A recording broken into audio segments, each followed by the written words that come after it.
What's up, people? Happy Friday! Happy Good Friday, everyone! So, ngayon ay mag-haul tayo ng aking mga pinamili sa Walmart. Pasensya na, naka-bathrobe ako kasi kakatapos ko lang maligo. Magdating ko galing Walmart, ligo kagad ako, and then, ayan. Hindi ko pa naayos yung mga pinamili. Andyan pa siya lahat. Ayan, bali 1, 2, 3, 4, 5. 5 bags yung red doon. Mga lagayan lang ng ano yan. Eco bag. So, ayan. Start tayo dito. Pinag-ano ko lang. Pinagsama-sama ko lang yung mga mabibigat, yung mga magagaan, ganun. So, random haul. So, bumili ako ng Kool-Aid na orange flavor. Hindi pa to natatry ni Raven, tsaka ni Ate Rivi. So, kumuha ako para ma-try nila. Kasi yung Big 250, guys, medyo mahal siya. Parang nasa $9.99 yata yun. So, ito, $3.48 ang isa. And then, kuha ako ng chicken nuggets. Dahil ubos na yung chicken nuggets ni Raven. Nakakaubos siya ng ng 5 chicken nuggets sa isang upuan, guys. And apple. Honey crisp na apple. Before, gila yung binibili ko. Tapos, parang every grocery ko is 3 to 4 apples lang ang binibili ko. Pero dahil si kuya nagbabaon, so bumibili na ako ng mga ganito. Nakabag na talaga. So, this is $6.97. And then, another bag is, syempre di mawawala ang pack-up noodles ni Ate Rivi, Lapas Batchoy. Tapos, ubos na yung aming Chips Ahoy. So, kumuha ako. And, Ritz Biscuits na cheese flavor. Maraming klase ng, ng Ritz na biscuit. May peanut butter, merong plain, parang less salt, ganun, may mga ganun-ganun pa sila. So, ang kinukuha ko lagi is cheese, kasi yun yung kinakain ni Raven. Tapos, itong rice crackers. Merong malaki nito, pero masyado nang malaki yun. So, puro maliit lang yung kinukuha ko. And hindi naman ako laging bumibili ng ganyan. Pag lang feel ko. So, ayan, another Lapas Batchoy. Ano to? 5 yung Lapas Batchoy na kinuha ko kasi meron pa naman stock si Ate Rivi. Tapos itong shrimp chips, binabaon ni Ate Rivi sa school. Ito yung chips niya. So, resibo. And, wait. Ang kalat ng bahay namin, guys. Hindi pa ako nakapaglinis. Caramel popcorn. I think this is $1.97.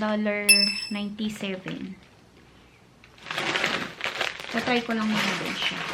Tapos, bumili ako ng Wahaha, ang Yakult version ng Canada. Wahaha. This is $1.57. 4 na piraso. So, bumili ako ng dalawang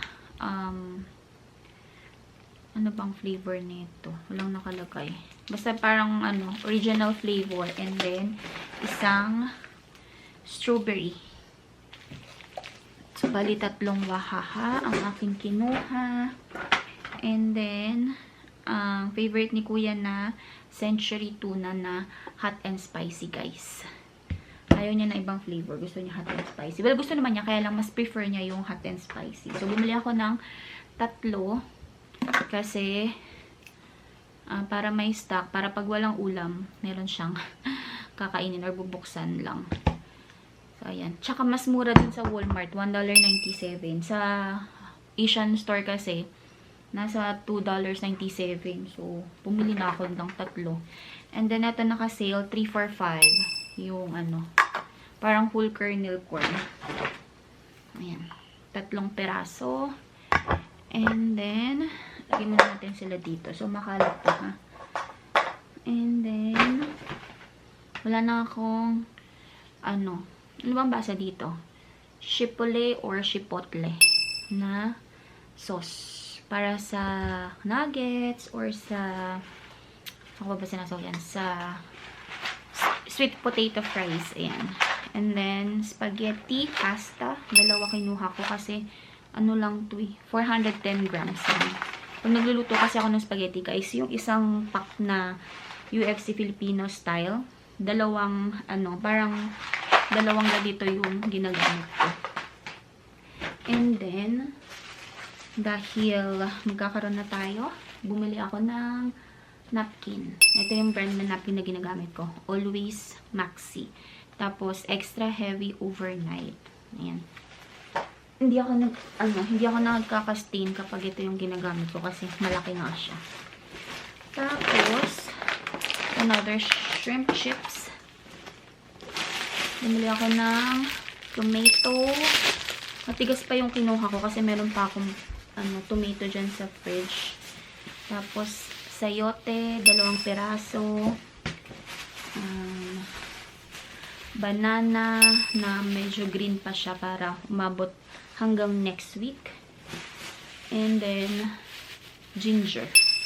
Maliit na lang yung ginger na nandyan. So, kumuha na ako ng isa. And then, last bag. Last bag ba? Oo, last bag na lang. Imagine guys, ito lang yung nabili ko. Naka 162 na ako. Ayan, shrimp chips. Ito gusto ni Raven. Ding-dong.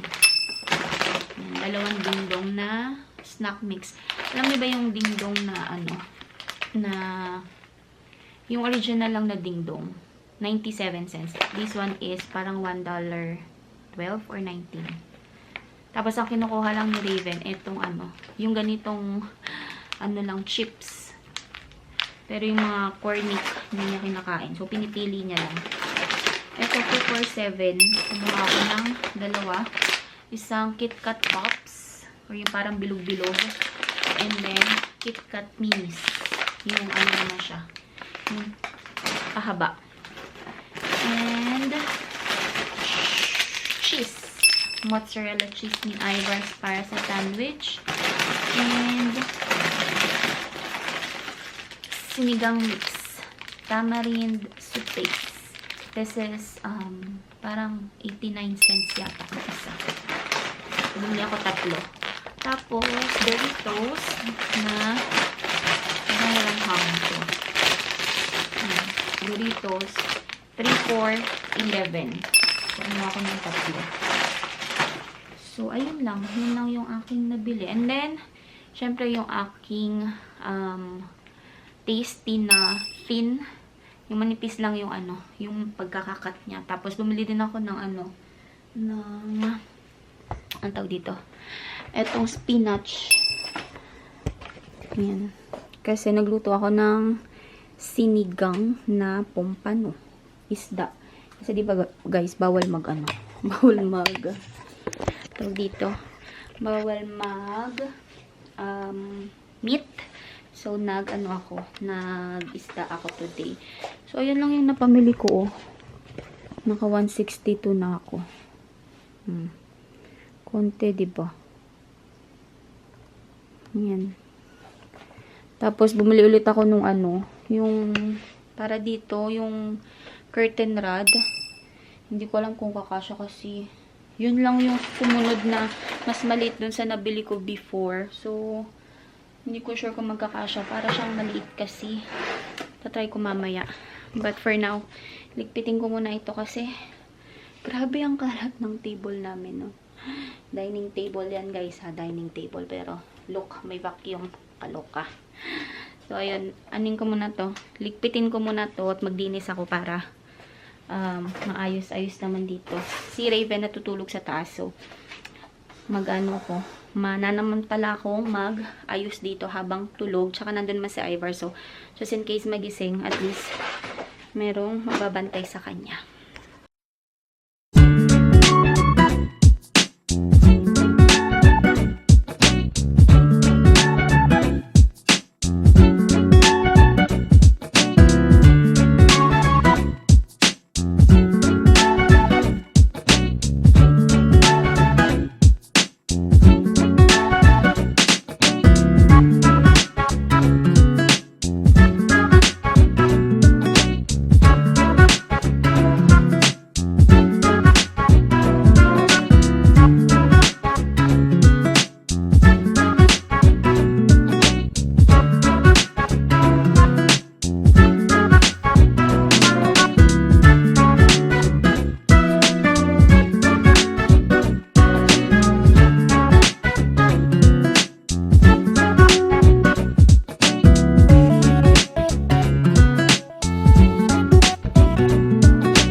So, ayan na guys. Naligpit ko na siya. Magic. Tapos na. Naput away ko na lahat. Ano ko lang yung yung spinach na ilalagay ko sa tawag dito. Dun sa sinigang. So, anyway guys, tapusin na natin ating video. Yun lang talaga basically ang ating vlog for today. Thank you so much for watching. Please don't forget to like, share, and subscribe to my channel. And I will see you all on my next one. Bye!